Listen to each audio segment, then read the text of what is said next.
had his chance to walk away a winner, but Mr. Brady wanted to win twice, and guess what happens? You lose your wife. Live from Orlando, Florida, you're listening to The Sports Scene with Jesse Ough. Oh, smile at your bread and call me Gingy. Yep, it's me, Jesse Ough. Welcome everyone to The Sports Scene on iHeartRadio and iHeartRadio Podcast, presented by First Bet and Sports Fluent Media on YouTube. Hey, we've got a great show for you. Our special guest is the big man himself, who's got his own podcast on our Chilltown Hoops Network YouTube channel as well. Former Milwaukee Bucks center and NBA coach Paul Mokeski joins me in a little bit. But first, please welcome back your favorite color analyst and mine, Mr. Alvin Delvey, who's back and actually will be calling some beach volleyball with me this weekend on ESPN+. Always good to have you with me, brother. And before we get into our top 5 sports stories for the week, you know I obviously have one question for you. And the question is, in Minnesota, it is illegal to tease what type of animal? Minnesota? Let's go Minnesota. Lynx. A lynx? Oh, dude, great guess. I don't even know if they're in Minnesota. Incorrect, but still a great guess. The answer is, it is illegal to tease skunks in Minnesota, which kind of feels like it should be a thing anywhere. Like, it just makes so much more sense now. Like, Minnesota got it right, actually, which is crazy. Yeah. All right. Wow, now that we got that out of the way, let's dive into our top 5 sports stories. We're going to start with number 5. Let's start with some college sports real quick, because the University of Utah's women's basketball team experienced racial harassment in the form of the N-word being yelled at them multiple times while walking near their hotel in Idaho. This happened before their NCAA tournament game and left the team shaken. The team, their cheerleaders, and school band were all targeted by this. The location in Idaho was chosen by the NCAA despite the university requesting closer options. The team was eventually moved to a Spokane hotel for safety reasons. While the police escort couldn't intervene because of jurisdiction, the university has filed a police report. You know, thank goodness, but this incident is being investigated, and it really highlights the ongoing issue of, what do you know, racism in this country. It's still there, and people forget about it all the time. So just wanted to bring a little light to that, and hopefully everyone on the University of Utah women's basketball team is okay, and it seems like they are, you know, more physically than emotionally, but, you know, hopefully emotionally that they're able to recover from something like that. So weird experience that I just wanted to bring some light to. All right. Let's go into our number 4 sports story. Let's go into the NHL for a sec, because the race for the final 2 playoff spots in the NHL's Eastern Conference is heating up with just 3 weeks left in the regular season. We're actually going to have some people on from our Sports Fluent Media family to talk some NHL in the coming weeks. But the Washington Capitals, the Philadelphia Flyers, and the Detroit Red Wings are all battling for a chance to make the playoffs. So of those 3 teams, the Capitals have been led by the hot goaltending of Charlie Lindgren and the recent scoring surge of veteran star Alex Ovechkin. The Flyers, who I mentioned, are relying on a blue-collar approach instilled by coach John Tortorella and the surprising play of young defensive men after injuries ravaged their veteran core. And the Red Wings, on the other side, overcame a rough stretch without captain Dylan Larkin and are getting key contributions from Patrick Kane, who chose Detroit for his return from injury. Patrick Kane, also one of my favorite NHL players as well. So really tight race heating up in the NHL there. We're going to talk about that in the weeks to come with some of our guests on this show. Now let's go into our number 3 sports story. We're going rapid fire with these sports stories on this show today. We got a lot to cover. So what better thing to cover than just a little bit of MLB opening day? Hey, happy opening day to all of those who observe. I definitely do. Great day for some baseball. It's always a great day for some baseball, but it means summer is coming, baby. We could not be more excited. But one team I wanted to draw some attention to, newly acquired ace Corbin Burnes dominated in his Baltimore Orioles debut, leading them to an 11-3 opening day victory over the Los Angeles Angels. And the Angels are probably going to suck forever now that they got rid of Shohei Ohtani, or, I mean, he left them, but still. But Burnes, the 2021 NL Cy Young winner, struck out 11 batters while allowing only 1 run and 1 hit in 6 innings. His devastating curveball and cutter kept the Angels guessing all day, showcasing exactly why the Orioles traded for him in January. The potent Orioles offense provided plenty of support with home runs from Anthony Santander and Cedric Mullins, while Adley Rutschman had a strong showing as well. And with Burns at the helm, the Orioles look like a serious contender for the pennant this season. A little bit of a way too early prediction, but, you know, what can I say? Might be an overreaction. I don't really care, though. But be on the lookout for the Baltimore Orioles this year. And the fact that this team, after, you know, like 5 to 10 years of suck, is already seeming with this guy like they could possibly win a pennant just by the first game. I think the Orioles are moving in the right direction. Team not necessarily moving in the right direction, the Oakland A's. A longer topic for a way different time, and we'll have some guests on to talk about that one as well. Anyways, let's get into our number 2 sports story. Alvin, here's some stuff for you. The NFL owners voted unanimously to ban the hip drop tackle. And you're a defensive back, so you'll have more insight into this. A move designed to improve player safety. This tackle involves wrapping the runner's legs with both arms and dropping the defender's weight onto them, and is seen as a major injury risk. The NFL Players Association opposed the ban, but the league pointed to a 20 to 25 times higher injury rate for this tackle compared to others. While defenders may find it more difficult to make tackles now, the league argues there are safer alternatives and that player safety is paramount.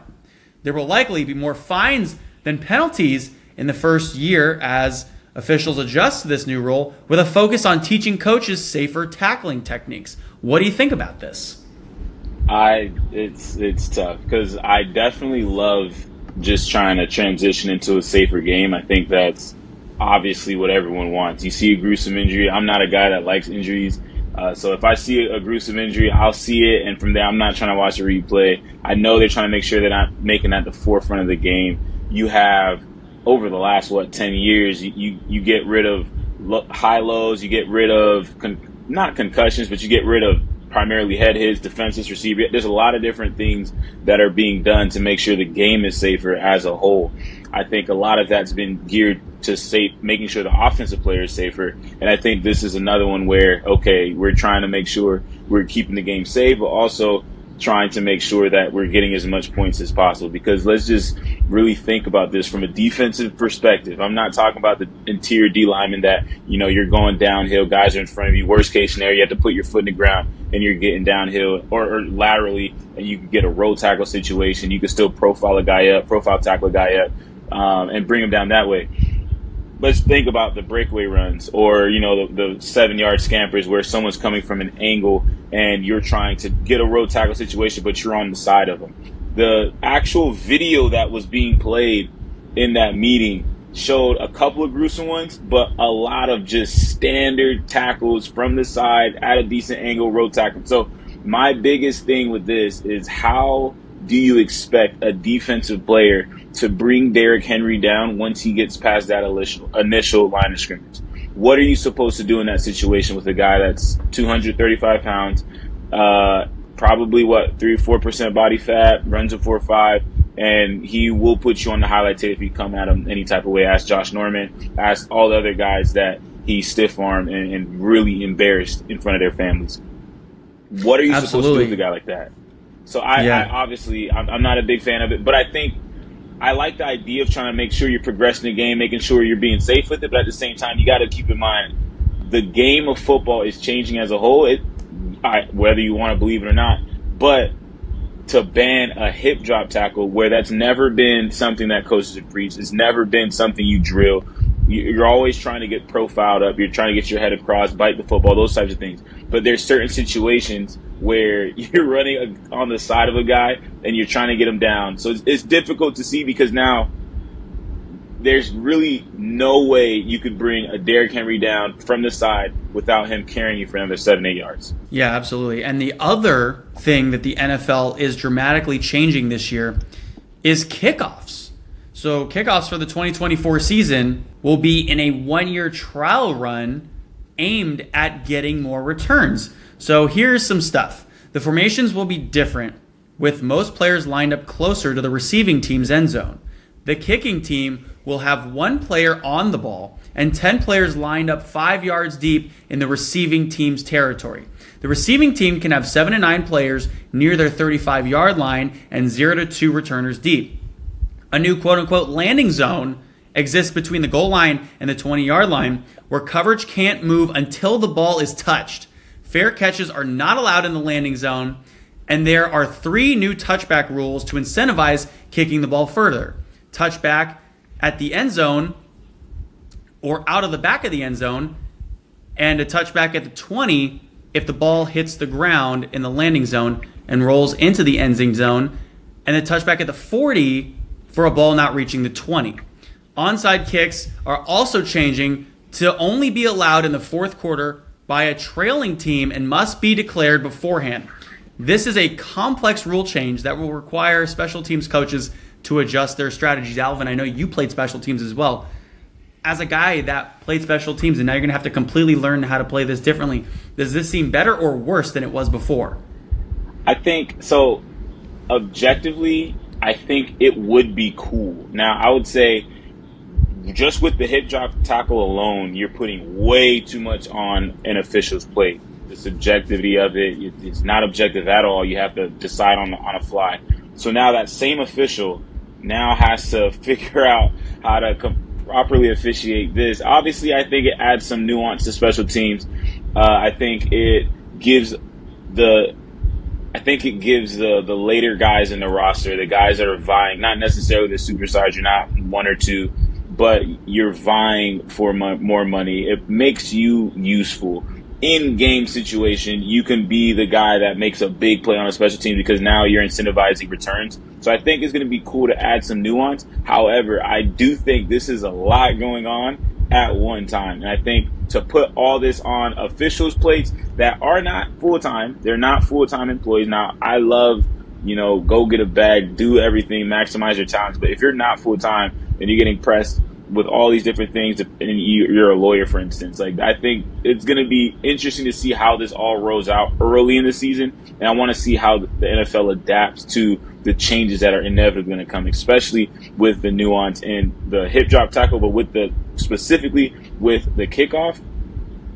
I'm torn because I'm excited because I think it'll force coaches who get paid millions of dollars to come up with new strategies, and I'm excited to see how that looks. However, I think with the new influx of rules and so much things are undecided and we don't even know how you're going to tackle a guy anymore, I think there's a lot of nuance that still needs to be figured out. So I'm excited, but I'm also terrified that the game is changing radically away from what we watched growing up and what we initially fell in love with. I'm so nervous. I am so nervous about these new rules. They got me trembling in my trousers, baby.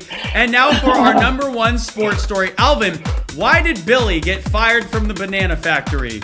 Because he wasn't around? I mean, good guess. He got fired because he kept throwing away the bent ones. That was terrible. Banana factory. Poor Billy. Billy shouldn't have been working in the factory in the first place. He's not meant for that kind of life. Hey, I wish we could get into that more, but stay tuned because we've got a great number 1 sports story coming up for you in a sec with our special guest, Coach Paul Mokeski, when we return on the sports scene.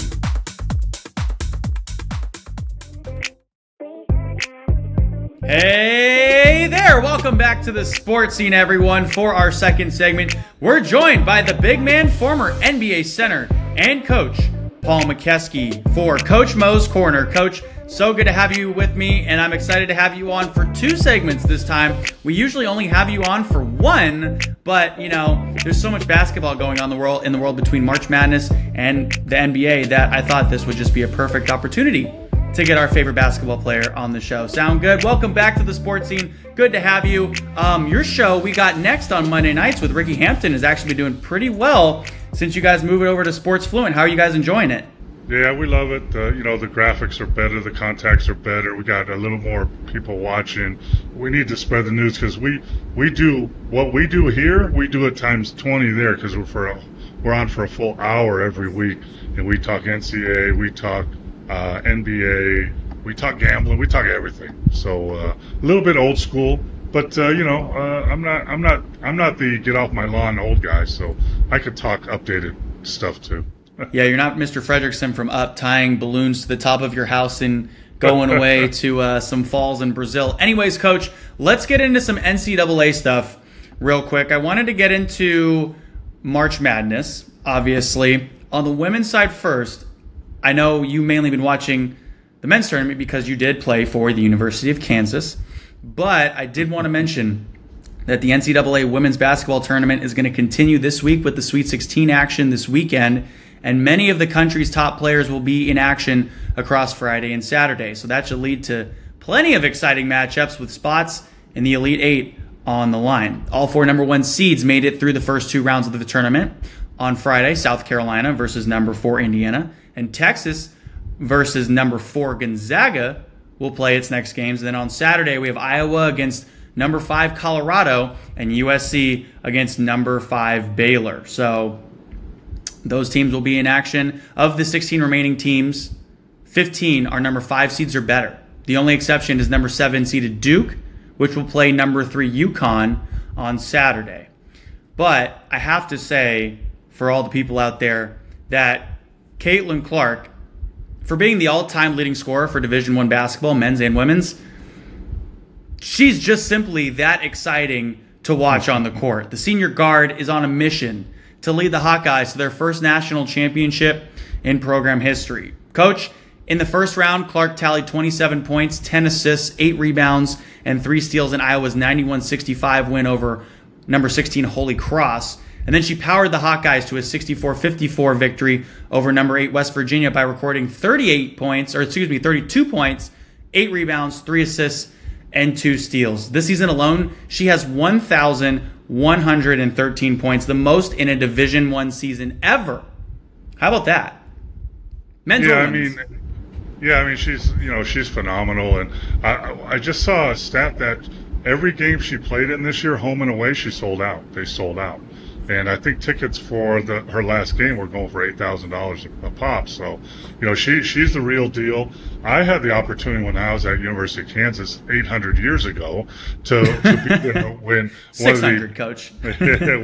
one of the all-time best ever women's basketball players was there, Lynette Woodard. Oh, people can look her up.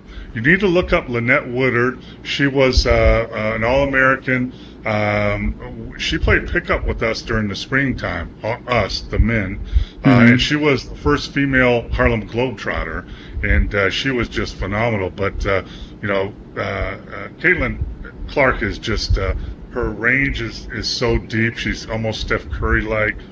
She's almost unguardable because at this point in her career, all teams are trying to design some defense to stop her, and no one's succeeded so far. So, and I watched part of the UConn game the other night. They struggled a little bit at home, so it's going to be an interesting run here. And out west you got Juju with USC, that is another phenomenal player, and I watched her play a little bit because my Kansas Jayhawks women were playing out there, and she has deep range and she's really strong going to the basket. So the women's game in general is just up there, Annie, and it's a sport that's growing leaps and bounds. I heard today that the Big Three, the 3-on-3 league during the summer with the pros offered her $3 million to play. 5. I heard 3, so it's probably 5 million. So it's probably. We'll take 4, the average of the 2. Well, it's way better than making. What was she going to make? 75,000 going to the WNBA next year? No, 200, 300. I thought a rookie contract you can only make up to 75,000. I think they changed that. But, well, good. They better. But she's either worth way, way more money. She's going to make $1 million in advertising money. Yeah. Easy. So that doesn't matter. Your contract doesn't matter.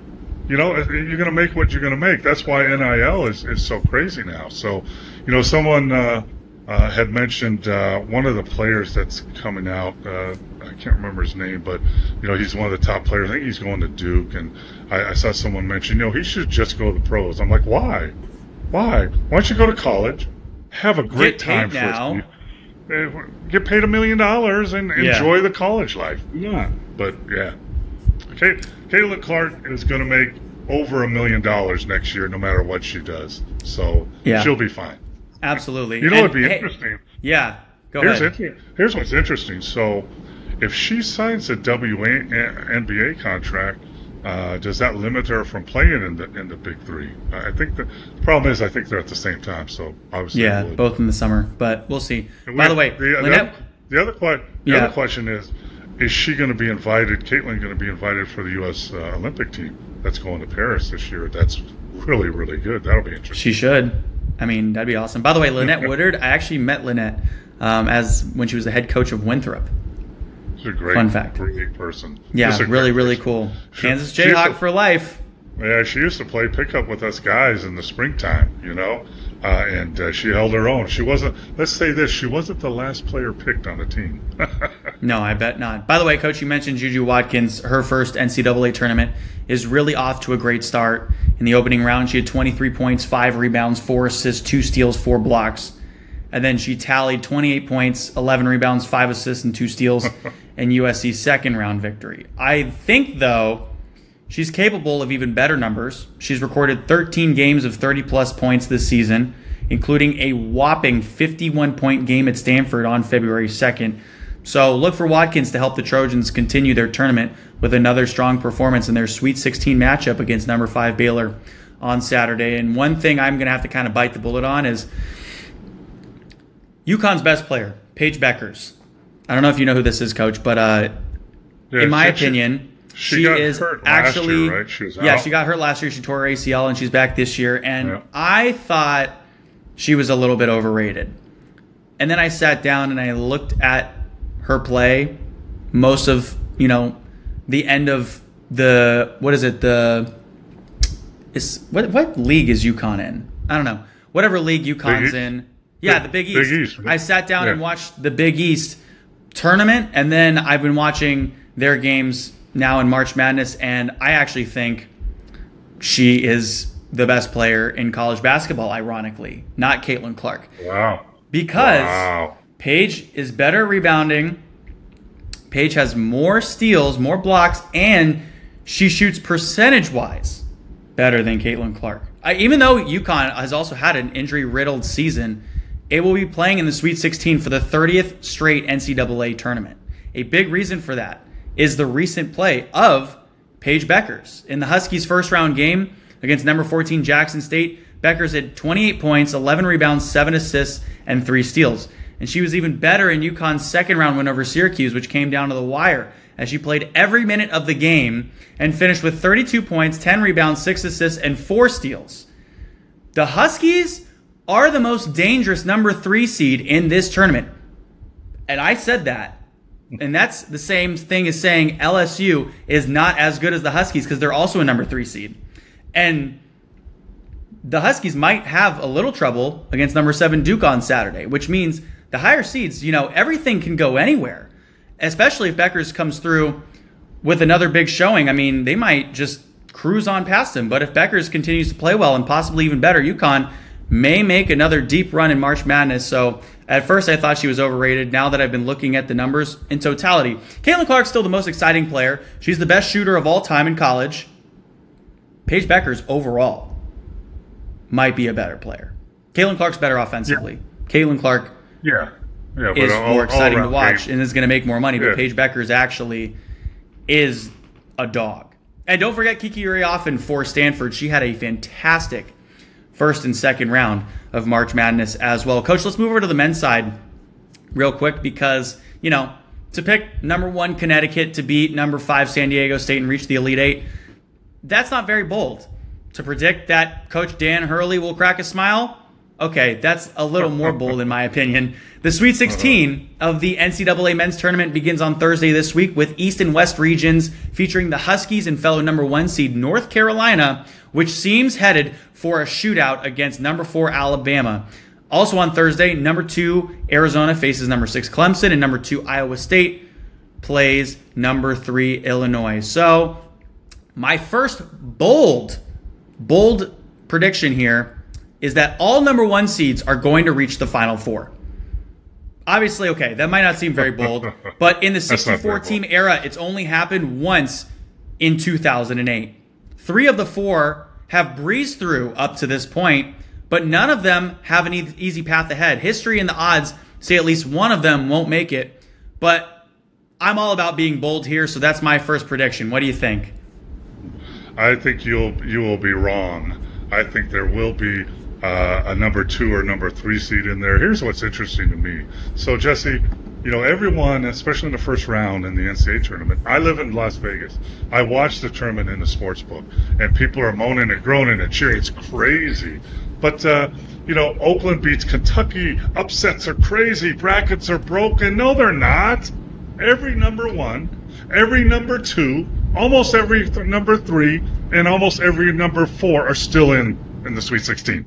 Yeah. So it's not upset city. And, I rattled off 15 schools at the beginning of the tournament that if you told me that any of these 15, Houston, UConn, Purdue, North Carolina, Tennessee, Arizona, Iowa State, Marquette, Illinois, Creighton, Duke, Gonzaga, even Kentucky and Auburn, if you said that at the beginning of the tournament and you said they won it all, I wouldn't be like, oh my gosh, how did that happen? And there's 12 of the 15 are still in. So, but now in the Sweet 16, teams are really, really equal, and really, really, you get a little break here where you can really focus on what you're going to do in the next game. And then it's interesting to me because, I played in the NBA and I coached in the NBA and I was an advanced scout for the Dallas Mavericks. And it's funny because, all these college coaches are, wow, you only got 2 days to prepare for the game. Oh my gosh, shoot. Talk about in the NBA, you got 12 hours to prepare. So, but, yeah. I still, no one believes me, but I predict. I told you a long time ago. I think Purdue's got a chance to win it all this year. I know everybody says Zach Edey is too big, he's too slow, but they have guards around him, 3-point shooters, some athletics players, and they know how to play from the inside out. And he's got great hands. He can score. He can rebound. He's going to be the player of the year again this year. And I just think that, they got bounced early last year, but I think they got a really good shot at it. Yeah, absolutely. Well, okay, backtracking on what I said. Should a number 1 fail, I think it'll be Houston, and that Duke will beat Houston. But which Duke squad shows up? The one that played listlessly against number 13 Vermont, 64-47, or the one that played with high energy and enthusiasm in a dominant win against number 12 James Madison, which they won 93-55. If it's the latter, the number 4 Blue Devils have the talent and the depth to take down an opponent that struggled amid some major foul trouble to put down number 9 Texas A&M in overtime 195. I think the big keys are continued excellence from three-point range from guards Jared McCain and Tyrese Proctor, who went a combined 12 for 21 from deep against the Dukes, and to keep big man Kyle Filipowski involved after his slow start to the postseason. What do you think, Coach? Yeah, I mean, Houston last game, that game was really close and in the overtime, but it was horrible. Horrible. Houston shot 30 free throws and the other team shot 45 free throws. 45 free throws in a 40-minute game. Come on, man. So, it was really frustrating, but it did show you how Houston is athletic. They're mature. They're strong. They're physical. They're aggressive, but you're absolutely right. If they get the wrong referee crew, they're going to be in trouble because they foul too much. And even Coach Sampson, who's a great coach, said that. They got to learn how to defend without fouling. But, even if Houston gets past Duke, North Carolina State's on a roll. I like that. But I like Marquette. They're healthy now. They were one of the top teams early, and Marquette is very capable of beating Houston. What do you think about Purdue? I obviously picked Marquette to lose in the first round like they did last year. I always pick Purdue to lose in the first or second round like I do every year because it doesn't seem to fail me. Maybe Zach Edey is better this year, but what do we think? How far do we think Purdue will make it? Is this the round where they get downed? Zach Edey's not better than last year. He's not. You don't think so? No, absolutely not. No. He lost about 20 pounds, so he's a little more athletic and he can guard a little bit better.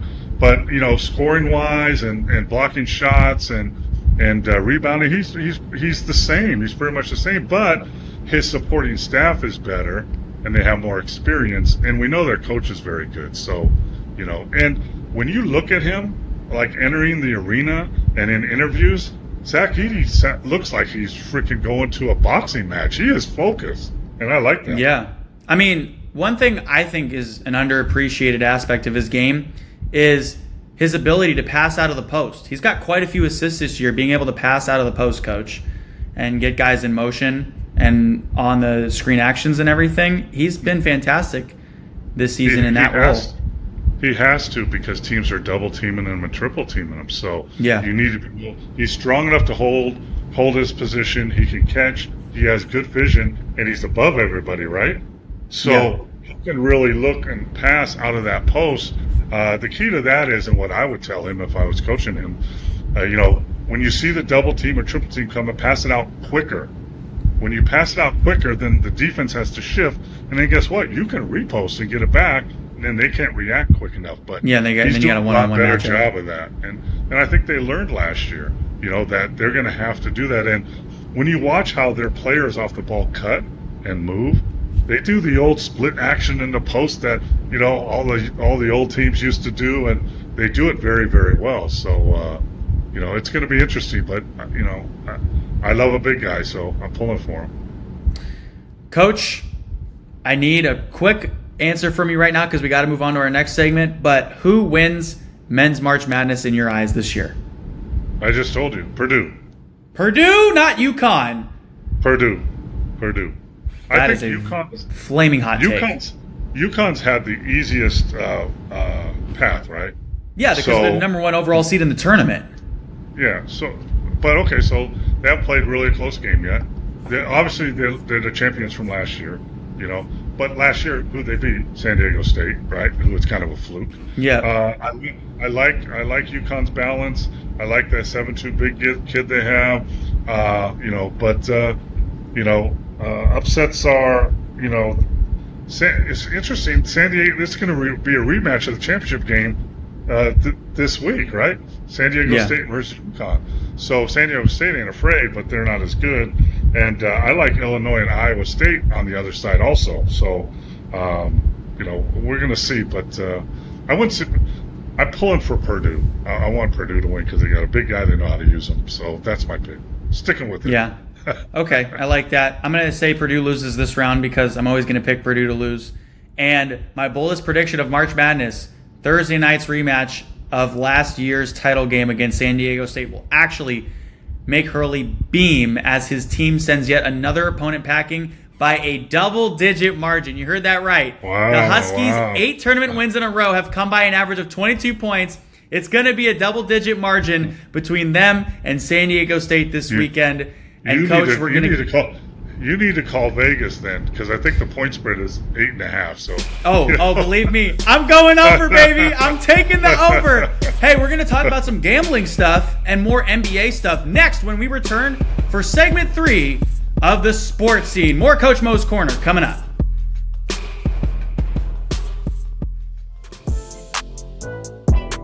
Well, we're back here on the sports scene for our third segment. We are joined by Coach Paul Mokeski for Coach Mo's Corner, segment 2.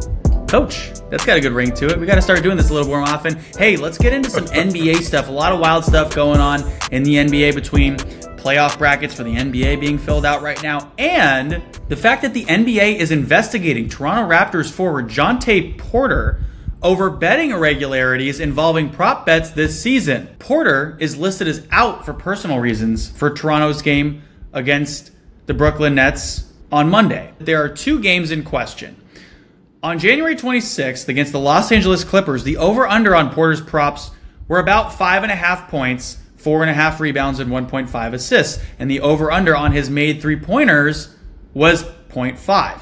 Porter did not take a shot and finished with 0 points, 3 rebounds, and 1 assist. He played just 4 minutes, leaving the game with a quote-unquote eye injury he sustained in the game against the Memphis Grizzlies on January 22nd. So DraftKings Sportsbook reported that the under on Porter's made 3-pointers was the biggest money on player props from the NBA that day. In a March 20th game against the Sacramento Kings now, Porter left the game after just 3 minutes due to quote-unquote illness, according to the Raptors. He took one shot, did not score, and had 2 rebounds, 1 block, and 1 steal. The over-under on his player props in that game, according to ESPN, was about 7.5 points and 5.5 rebounds. So, obviously, Coach, the NBA players are not allowed to wager on NBA big games, and punishment, if found culpable, according to the collective bargaining agreement between the NBA and the NBA Players Association, is at the discretion of the NBA commissioner and may include a fine, suspension, expulsion, and or perpetual disqualification from further association with the association or any of its members. What do you think was going on here? Well, I think, obviously those numbers are you can't hide those numbers, and prop bets are very iffy, right? So, yeah. You do a prop bet on someone, over under how many shots they're going to take or steals they're going to make or any of that stuff. It's so susceptible to, someone going out of the, hey, I'm sick or, whatever. I'm not saying I don't know the proof or whatever, but guess what, people?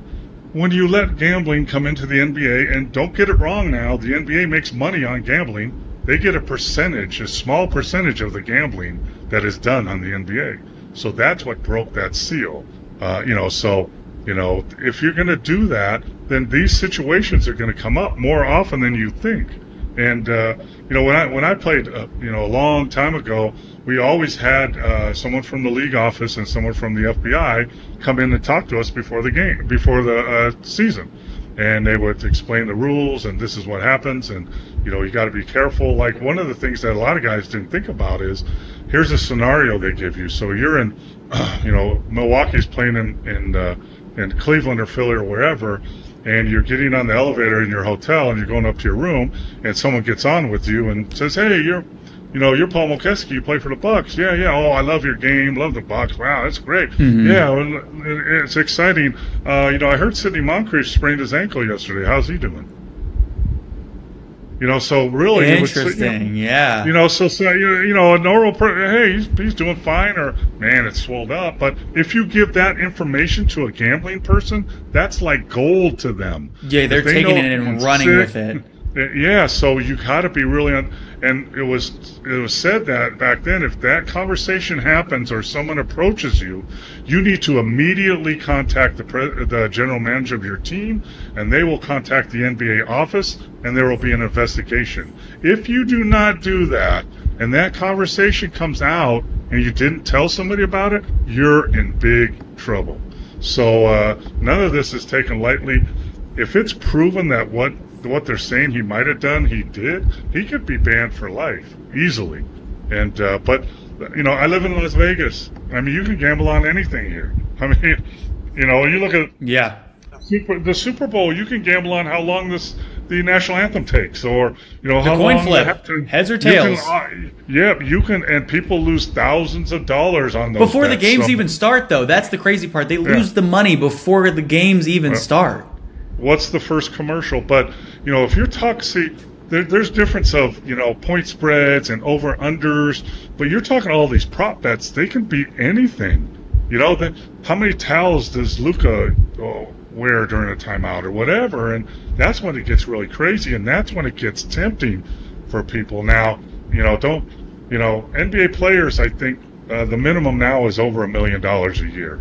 The mean is like $5 million. So you're making a lot of money. So if you're going to do something silly like that, I don't know how big that money is, but it had to be really big. And, if that happened, but, and you can't have a league where there's a question mark of is it legit or not? And that's why the referee problem a few years ago, when that came up, that was such a huge problem. And this is not a, sweep under the rug thing. It's going to be ongoing. And believe me, NBA, FBI, they're going to get to the bottom of it, and they will dig. And, they could have phone taps. You don't know what's going on. So it's going to be interesting to see how this thing plays out. It's too bad for the player.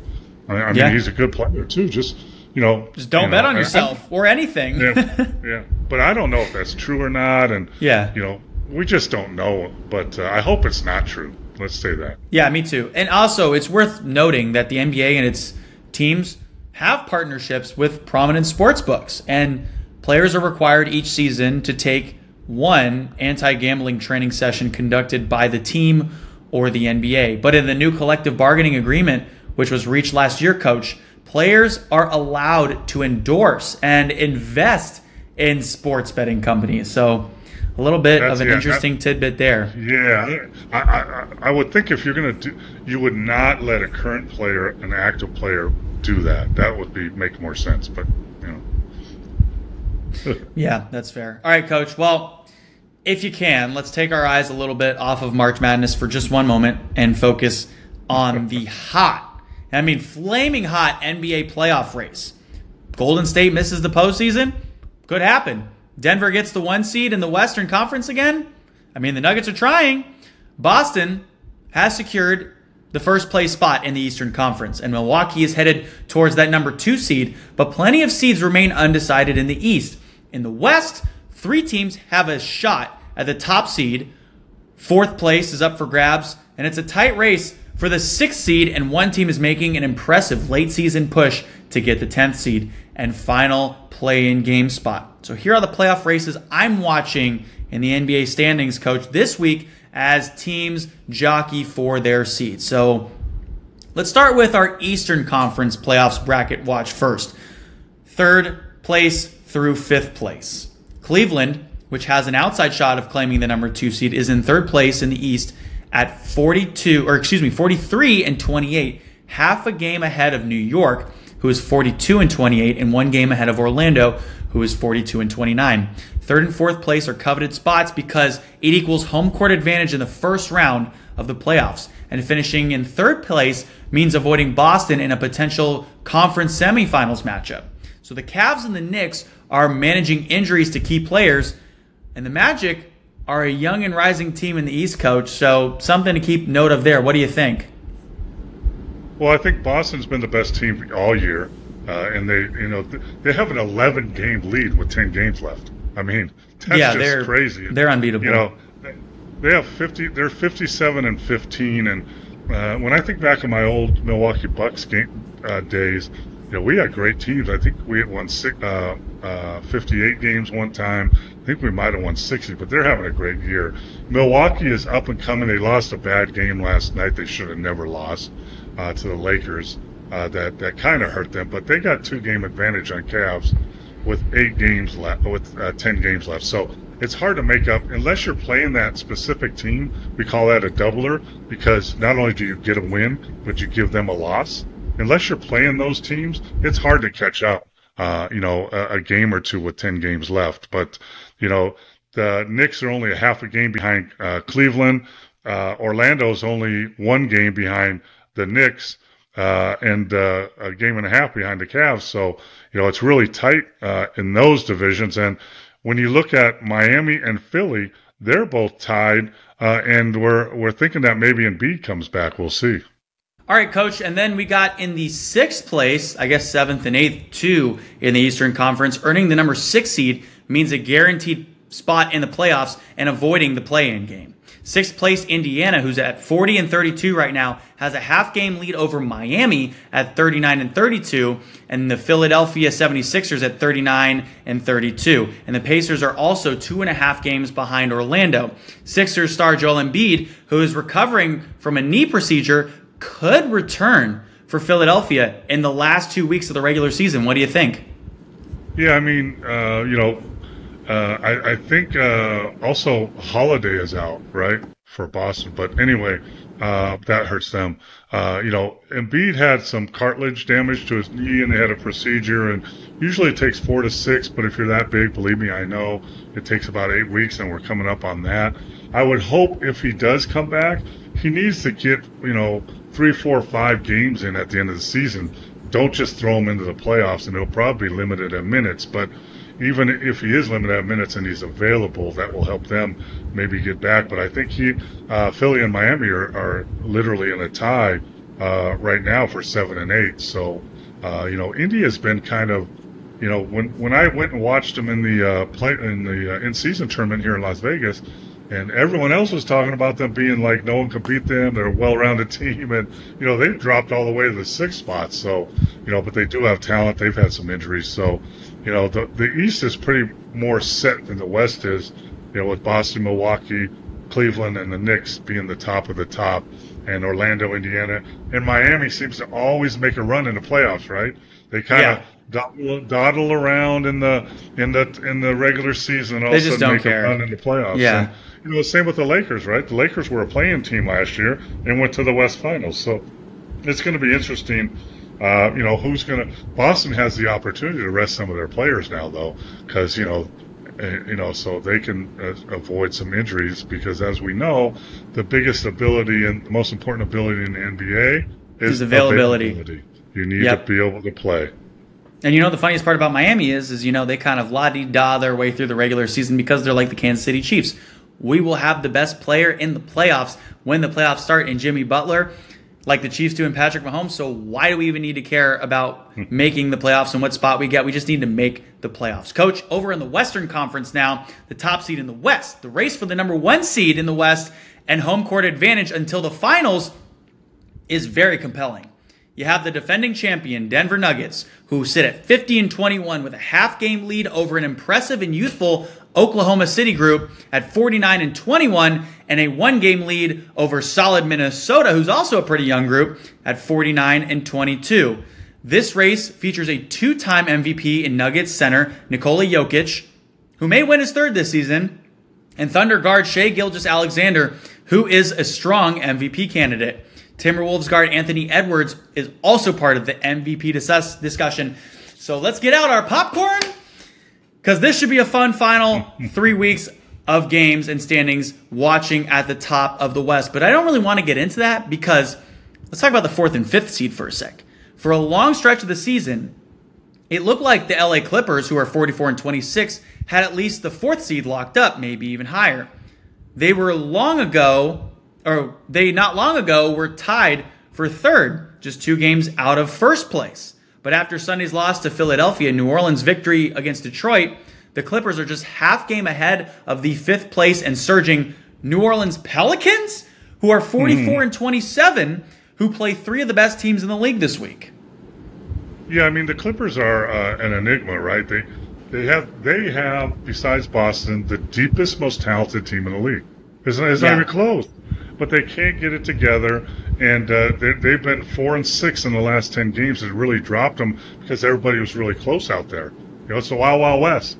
2-3 games can put you from 8th spot to 3rd spot. That's the way it is, and they picked the wrong time to go in a slump. And I never thought I would say this because I'm not a great fan, but Russell Westbrook being out, he's been hurt, has really affected them, because Westbrook took a great role off the bench and leadership and toughness.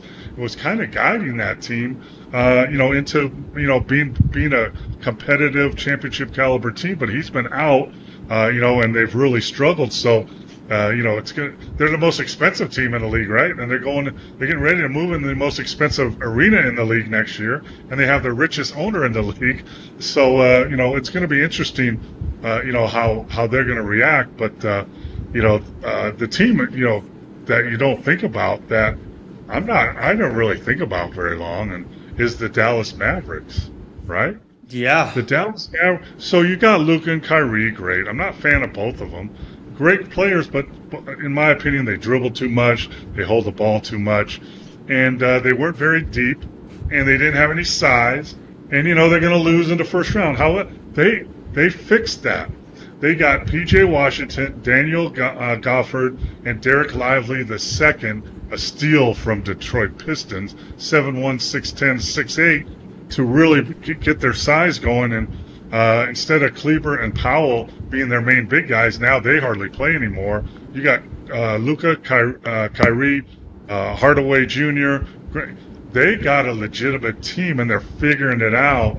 And if you look at after the game, after Luka was interviewed after the last game where they killed somebody by 30, Luka was smiling, and he was happy. You have happy Luka. Maybe you get a chance. Absolutely. Well, Phoenix, who's 42-29, Sacramento, who's 41-29, your favorite team now, Dallas, who's 41-29. They're all separated by half a game for the 6th seed, with the Suns in 6th place and the Kings and Mavericks tied for 7th. The 9th place team, the Los Angeles Lakers, are 39-32, who begin a 6-game road trip Tuesday, are 2.5 games behind Sacramento and Dallas. Coach, this illustrates just how tough and deep the West is. It looks like just one of those teams will get a guaranteed first-round playoff series. The others are going to be involved in the play-in. And this schedule this week for the Suns is difficult, and the Kings and Mavs play each other twice this week. But the 10th seed, Coach, the real dicey situation for Golden State and the 10th seed, sitting at 36-34, and an opportunity for Houston, who's 35-35, to make some noise. On March 1st, the Rockets were 25-34 and in 12th place in the West, 6 games out of the final playoff spot. Since then, they've won 10 of their last 11 games, including 8 in a row, and are 1 game behind the Warriors for 10th place and the final play-in spot. So there's considerable heat on Golden State here, as the Rockets, who are building and heading in the right direction, are making a strong push. And Golden State's not going to be helped out by Draymond Green, who on Wednesday night was ejected in the Orlando Magic game here, where I am recording the sports scene. And he's 8 ejections away, Coach, from tying Rasheed Wallace for the most career ejections in NBA history. I'm wondering, and I guess we could look this up, how many points does he have before he gets suspended? How many technicals has he had? He might be close to that and being suspended for a playoff game. So that's another. And I watched what happened. It's so silly. What he's been through this year and all the stuff, and being suspended indefinitely, which really turned out to be 5 games, wasn't really enough, and he got treatment, blah, blah, blah, blah, blah. He hasn't learned anything. He still does the same stupid stuff, still goes over the line, and he knows he's right there, but he can't bite the bullet. He can't have a teammate put a towel in his mouth so he doesn't say anything anymore, and he can't help himself. And you saw the reaction of Steph Curry. This last ejection, he was like distraught, like why are you getting kicked out again in the first quarter of the game? He's like, why are you doing this when we're battling for a playoff spot? So, the Houston Rockets don't scare anybody. They've been on a roll. That's great, but whatever, so, and the Warriors are struggling to stay in the playoffs. Why? It's like none of those 2 teams are going to do any damage. They can't beat Denver. They can't beat Oklahoma City, Minnesota, the Clippers, probably not the Mavs. Second, they can't beat any of those teams. So, but I guess I think we should tank, get a better pick in the draft, and then they don't have a first-round pick. Oh yeah, we so don't. What are you tanking for? Yeah, you're not tanking for nothing. You barely have a second round. So, yeah, exactly. So now can you trade and you can Love actually that we buy. tried this whole let's do 2 timelines thing. When has that ever worked out in NBA history? It hasn't. That's the whole point of this discussion here, Coach. So there's no tanking. The Wild Wild West. I mean, we just talked. There's 3 games between 4th spot and 8th spot. Still, with 10 games left. So a lot's going to rely on the schedule, which the Mavericks have the easiest schedule, by the way, and who you play. Do you play someone up above you so you can overtake them? So a lot's going to be going around, and the teams that have their, like the Celtics and maybe Milwaukee, if they finish a little strong, you have the leisure of resting some of your stars. Not the whole game, but instead of playing 38 minutes, you're going to play 30. It makes a difference when you're going into the playoffs and staying healthy. Coach, let's have you on at the end of the regular season to talk about how these playoff standings kind of match up with each other. And going into the first round of the playoffs, you're going to give us all of our picks in the next episode that you're on. You're going to give every pick for who's going to win the series. And we're going to make a bracket for you. And you're going to give us our NBA champion in the next episode. Sound good? And then the next episode, you're going to come to Las Vegas and buy me a dinner because I predicted that Purdue is going to win. Okay. If Purdue wins the national championship, dinner's on me in Vegas, Coach. I got you. Prime Rib Steakhouse. It's on me. I got a good place. Okay. Well, then let's go. As long as I'm invited to the Mokeski Beach Club. Sound good? Oh, for sure. You get a membership. There we go. Happy summer, baby. Coach Mo's Corner here on the sports scene. One more segment coming up.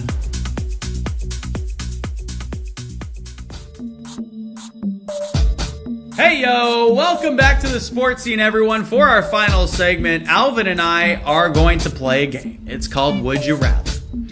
Alvin, I'm pretty sure you've played this before. Maybe not in the most PG sports setting like we are now, but we're going to play it anyways.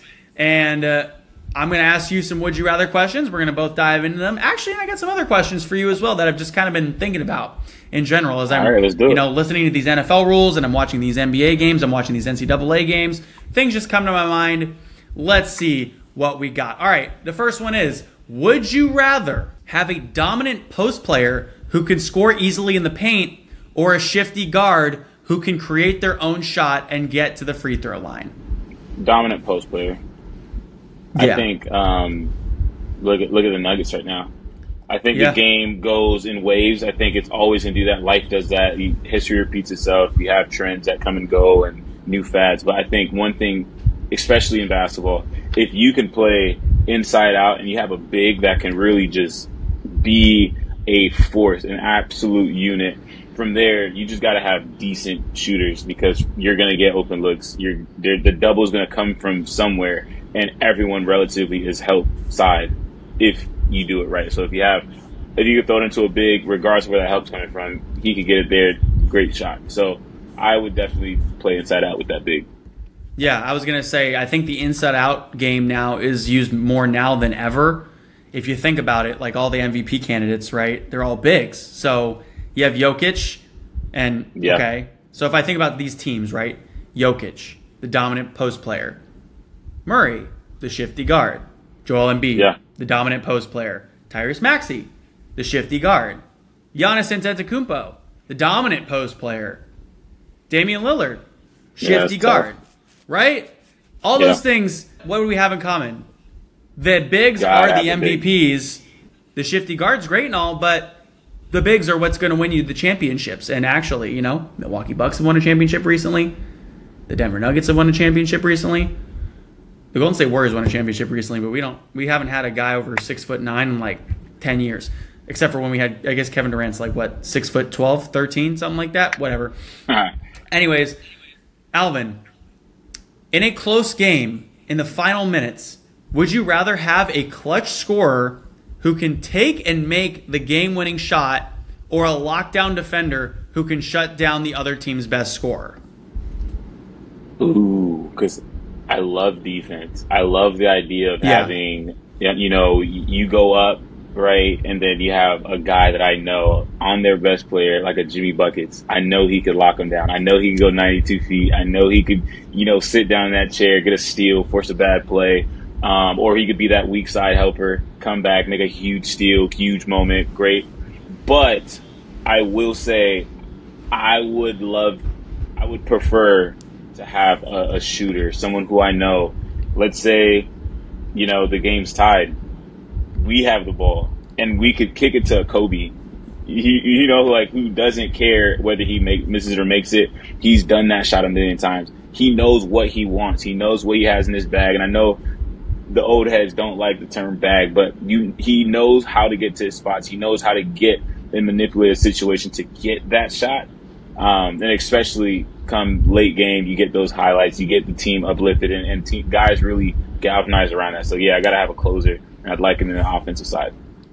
Yeah, I think good offense beats good defense any day. Remember, I'm going to take us back to, the 2016-2017 NBA Finals when Kyrie Irving hits a shot over Klay Thompson on the fadeaway, right? Klay's right up on him, too. His hand is clearly in Kyrie's face the entire time. By the way, Klay Thompson was a second-team all-defensive player that year in the entire NBA, and Kyrie Irving still drilled the shot to win them the NBA Finals that year. So I would say also toughest. Yeah, good offense beats good defense. Okay, Alvin, I want to get into some hypothetical scenarios with you real quick because your team is down by 2 points with 10 seconds left in the game. Basketball, obviously. Mm-hmm. Yeah. You have a player who is a great three-point shooter but struggles finishing at the rim. He's a good three-point shooter. Yeah. Okay, he's pulling that from three. He's pulling it from three. If he struggles from driving like that, that's out because I need to have it. And you're only good if you can get it when you need to have it. So if he can't finish at the rim. I hate that I got to draw a play for him, but all right, you're taking a shot early enough to where hopefully we get an offensive board, kick out, scramble a little bit, but late enough to if we do hit it, we could get back, play some defense, press it up, and make sure we don't give up a good shot in the back end.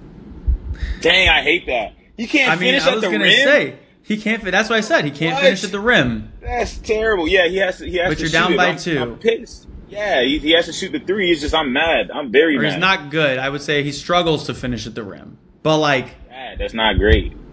That's not good. But if you think about it, like if we're saying he's a great 3-point shooter, that probably means he shoots around 40% from 3. So 4 out of his 10 threes are going to go in. So you're drawing up a 3 for him, down by 2. You're saying let's go for the win and get our 40% 3-point shooter to try to hit this shot with your chest out. Man, yeah, you have to, because like at this point you gotta believe, you gotta love on him, let him know and feel that we won this game because he about to hit this shot. Like you gotta have the utmost confidence and make sure you breathe that into him. But at the same time, dog, I wish you could finish. Like let's definitely work on that on the offseason. Like, there's no way I want to be like we're down 10 and we gotta drop a tray ball. Like that's wild. But the Warriors have won 4 off that, so. What you gonna do? That is true. That is very true. Okay, we were talking about the NFL there for a sec. So let's just say, hypothetically, the NFL is considering a rule change that would allow teams to have one possession where they can start anywhere on the field up to the 5-yard line. That's nuts. Would this be a good or a bad idea for the sport? With all these rule changes going on. Like right now, man, there would be anarchy if he did this right now with a hip drop tackle. We don't know what the official rules are going to be for the kickoff. We don't know what a kickoff is anymore. Like we have no idea what's going on, and I told you can just start. It's funny. I explained it, but I don't think people are going to understand what it looks like until they see it on the field. So much clown music that's going to be playing. It's like XFL. That's what we're going towards. But like, it's just so much.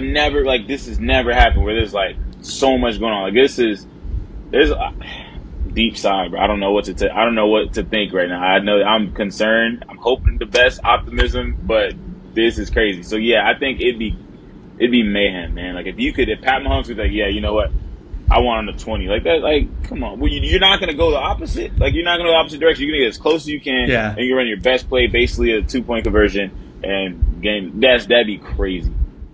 Yeah, I was gonna say like I wouldn't probably go on the 5-yard line. I'd probably set up at like the 15 or the 20. Yeah, 20. Just so I have some more room to work with and everything, and then I can draw a safety off with my eyes or something. I can play a few more tricks if I'm a little bit deeper out. But I think this would be a horrible idea for the sport, specifically because if you save that and you got to use it in overtime as well. Let's say, this overtime rule. Now, okay, the other team, they already used it earlier in the game. They drove the length of the field, kicked a field goal. Now, okay, Patrick Mahomes, where do you want it? Oh, let's take it from the 20. All right, we saved it for the rest of the game. Here's another Super Bowl. That'd be horrible for the sport. I'm glad you'd agree with me on that. I was just thinking about what other rule changes is the NFL going to come up with? That could be one of them one day, so mark my words, if this happens... And oh boy, if this happens, I'm going to lose my mind. But I was right. If this happens. Anyways, Alvin, the next hypothetical and the last one for you is, let's just say a star player on your favorite team is demanding a trade. They're a great scorer, but can be selfish at times and doesn't always play good defense. Do you trade them or do you try to build a team around them? Man, listen, I'm a Heat fan. If there's a player that is not playing defense, you're gone. Like that's not even a question. You're out of it. There's just no way. You don't fit in the culture. If you don't want to play, like if you got we don't deal with that. Like there's a reason why you come into the Miami Heat culture and you actually assimilate to it and then you grow. Like the Patriot way it has like a mantra or to it, the Patriot way, boom. But it's not always been in a positive connotation or denotation, whatever way you want to look at it. With the Heat, that's actually been very positive. You got guys that come in and preseason, if you're not a basketball head, you have no idea. There's no all-stars that you recognize readily, household names. Now, because of what that unity, what Coach Spo got them doing behind closed doors, it works. So I would say if you're not able to play defense, you're not locked in defensively, I think there's something missing mentally. You're gone. There's just no way we would work. So yeah, you got to get gone. There's no way. I would agree with that. The Golden State Warriors are weird because we haven't really ever prioritized defense, and it's been like an offensive sleigh. But like, I guess that's why Draymond Green is still on the Warriors. So we think. Game in Charlotte. We'll see if he plays. He's I was mentioning this with Coach Mo. He is now 8 ejections away from the all-time mark for most ejections ever in the NBA. Did you know that? It's crazy. That's crazy. I mean, I did not, but that makes sense. Final hypothetical for you. Do you think he gets there? Yeah, I think he gets there. Because I think he has. You think he gets 8 more? 2 years?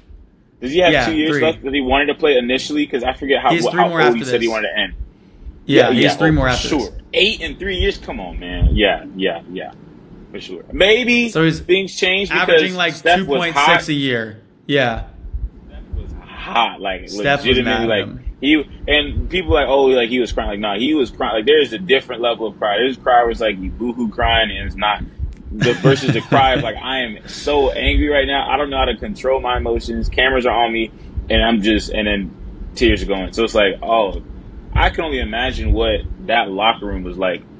So, will he straighten out? We'll see. But man, yeah, I think he gets there. 8 for sure. Gets to 8. Yeah, he 100% gets to 8. He actually gets 9 more, and he owns the most ejections all-time ever in the NBA is what my guess will be. Hey, anyways, thank you, Coach Mo. Thank you, Alvin. And thank you all for tuning in today to the show on iHeartRadio and iHeartRadio Podcast. You want a little more sports madness in your life? Well, tune back in on Saturday mornings at 9 a.m. Eastern Time or find us on whatever streaming platform that you use at 10 a.m. the same day. Also, subscribe to us on Chilltown Hoops presented by Fluent Media.